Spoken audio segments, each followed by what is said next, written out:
सजावल सिविल अस्पताल के मेडिकल सुप्रिंटेंडेंट ने करप्शन का नया रास्ता ढूंढ लिया। सिविल अस्पताल में लगे हुए दरख्त कटवाकर 50,000 में फरोख्त कर डाले।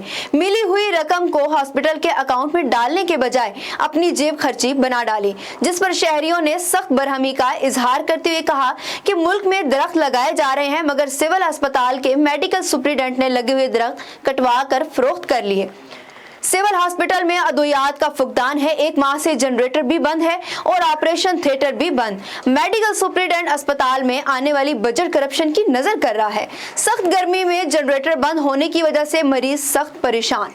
उन्होंने नैब एंटी करप्शन से मुतालबा किया कि वाकई का नोटिस लेकर कार्रवाई की जाए और मुलव्विस अमले और अफसरान को सजा दिलवाई जाए।